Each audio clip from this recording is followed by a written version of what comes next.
Puji Tuhan, salam sejahtera di dalam kasih Tuhan kita Yesus Kristus bagi kita semua. Senang sekali hari ini kita boleh bertemu kembali dalam Renungan 79.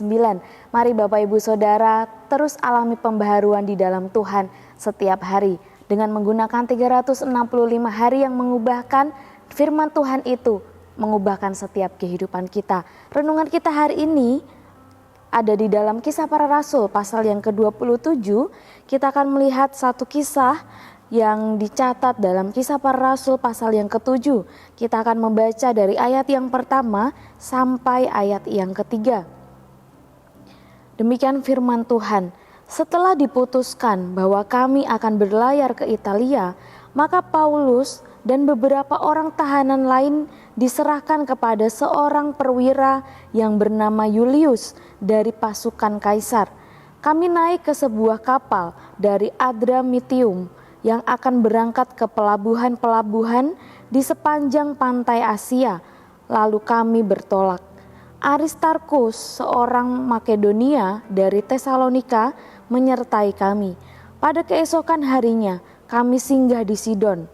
Julius memperlakukan Paulus dengan ramah dan memperbolehkannya mengunjungi sahabat-sahabatnya supaya mereka melengkapkan keperluannya. Saya memberikan tema renungan hari ini yaitu tangan Tuhan.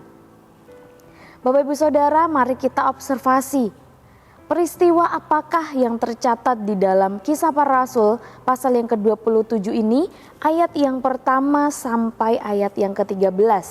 Ya, ini adalah satu kisah yang mencatat bagaimana perjalanan Rasul Paulus saat itu menuju ke Roma. Kita melihat ada beberapa tokoh yang terlibat di dalam kisah ini. Di sini ada Lukas yang menjadi penulis dari Kisah Para Rasul yang menceritakan bagaimana kisah ini. Tentunya juga ada Rasul Paulus dan tahanan lainnya.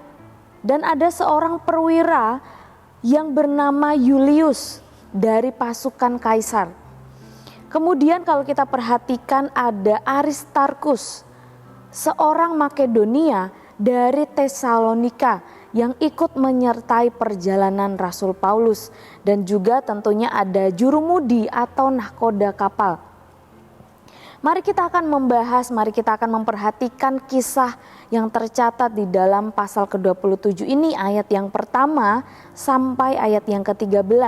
Seperti apa dan bagaimana perjalanan Rasul Paulus menuju ke Roma.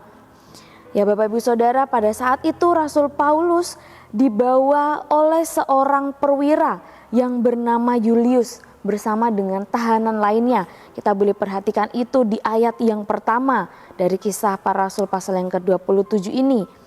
Lukas dan Aristarkus yang adalah rekan dari Rasul Paulus ikut menyertai juga.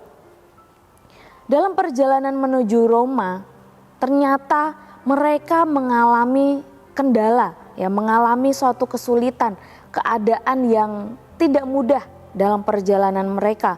Beberapa hari mereka berlayar, mereka hampir tidak dapat maju karena diterpa oleh angin sakal. Dan dengan susah payah akhirnya mereka mendekati kota yang bernama Knidus. Kemudian mereka menyusuri pantai Kreta hingga sampai di sebuah pelabuhan yang bernama Pelabuhan Indah.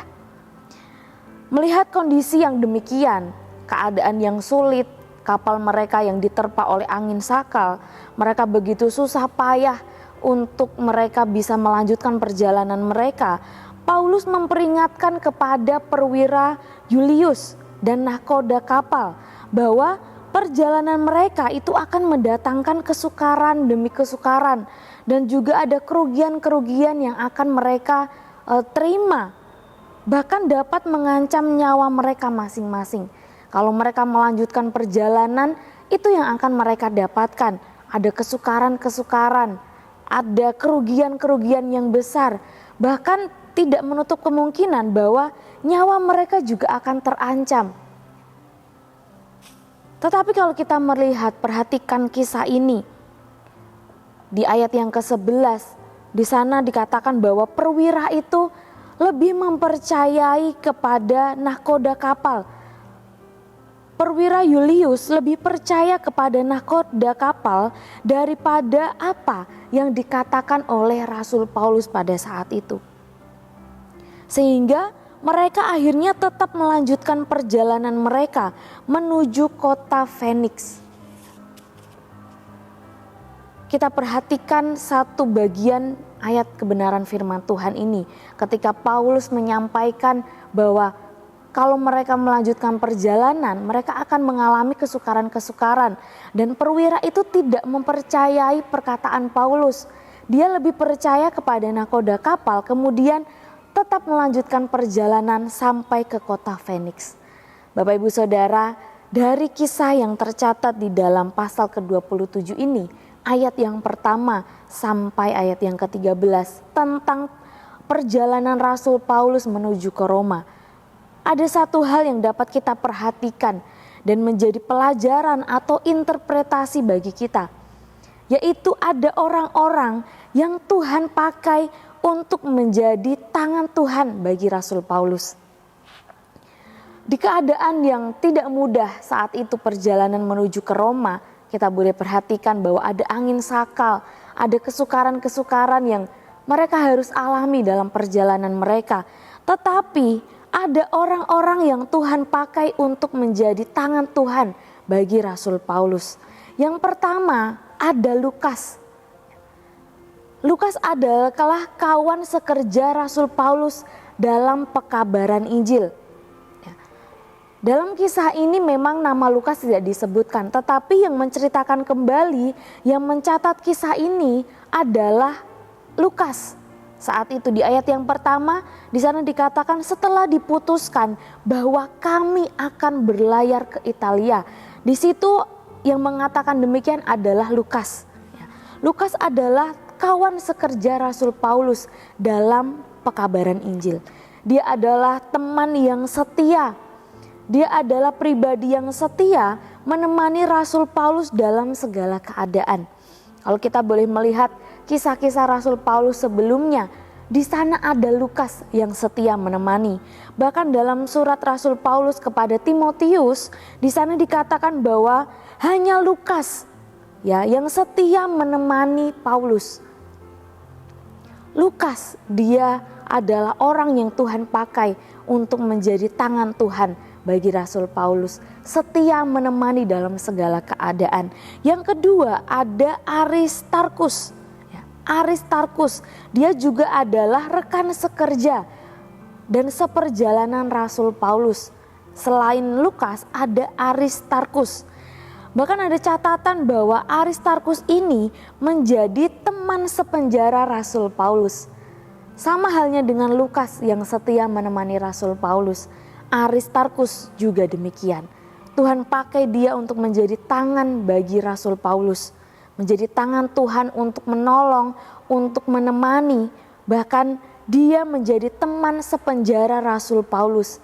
Dalam segala keadaan ada Lukas, ada Aristarkus yang menemani Rasul Paulus. Kemudian kalau kita perhatikan dalam kisah ini, kita boleh menemukan satu pribadi yang mungkin tidak kita sangka ya. Tuhan bisa pakai dia menjadi tangan Tuhan untuk menolong Rasul Paulus. Tidak hanya Lukas dan Aristarkus yang Tuhan pakai, tetapi juga ada seorang perwira yang bernama Julius.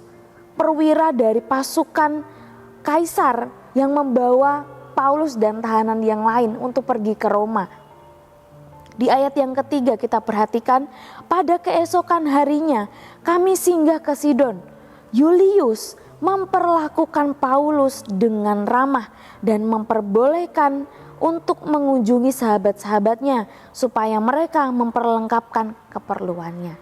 Tuhan pakai, Tuhan jadikan perwira Julius ini menjadi tangan Tuhan bagi Rasul Paulus.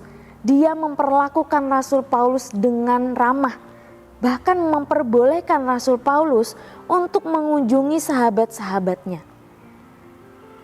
Orang-orang yang Tuhan pakai untuk menjadi tangan Tuhan yang menolong Rasul Paulus. Bapak Ibu Saudara yang dikasihi oleh Tuhan, percayalah bahwa dalam segala keadaan Tuhan sediakan orang-orang untuk menjadi tangan Tuhan, untuk menolong setiap kehidupan kita. Kita lihat kehidupan Rasul Paulus, keadaan yang sulit itu tidak untuk pertama kalinya ini. Sudah ada beberapa hal, keadaan-keadaan yang sukar Rasul Paulus alami. Tetapi kita boleh melihat Tuhan pakai orang-orang di sekitarnya.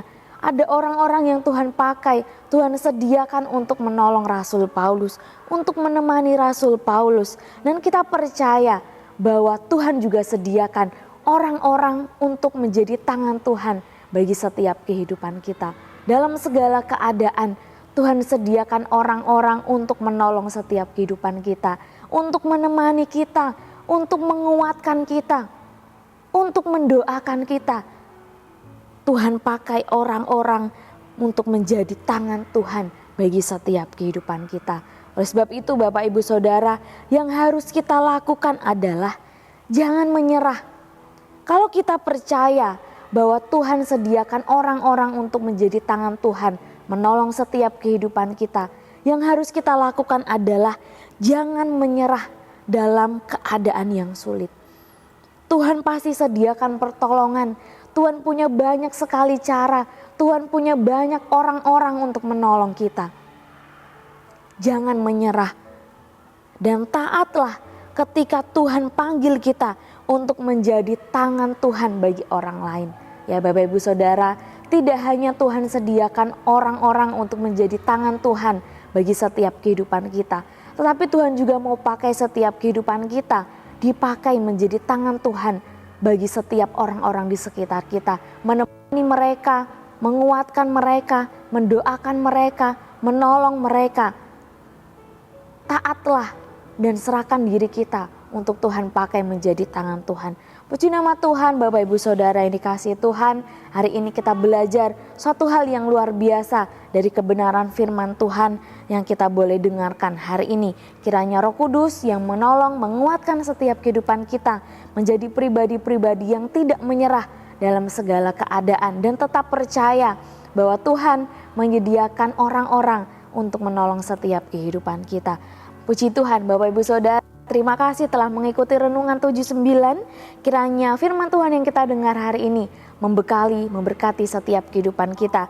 Bagi Bapak Ibu Saudara yang rindu didoakan atau menceritakan kesaksian, dapat menyalurkan melalui chat WhatsApp di 0813 2742 0088. Kita tundukkan kepala, sama-sama berdoa. Terima kasih Tuhan untuk setiap kebaikan-Mu dalam kehidupan kami. Hari ini kami diberkati dengan kebenaran firman-Mu bahwa dalam segala situasi keadaan yang kami hadapi, kami percaya Tuhan menyediakan orang-orang untuk menjadi tangan Tuhan menolong setiap kehidupan kami. Kami mau percaya, kami mau jadi orang-orang yang tidak menyerah dalam segala keadaan.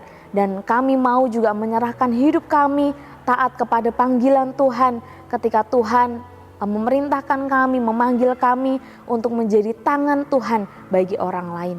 Terima kasih Tuhan, kiranya kasih setiamu ya Tuhan mendatangi kami, keluarga besar GBD El Shaddai Magelang. Keselamatan daripadamu itu sesuai dengan janjimu. Kiranya untuk seterusnya dan selamanya kami berpegang pada perintahmu. Terima kasih Tuhan, kami mengucap syukur di dalam nama Tuhan Yesus Kristus. Haleluya.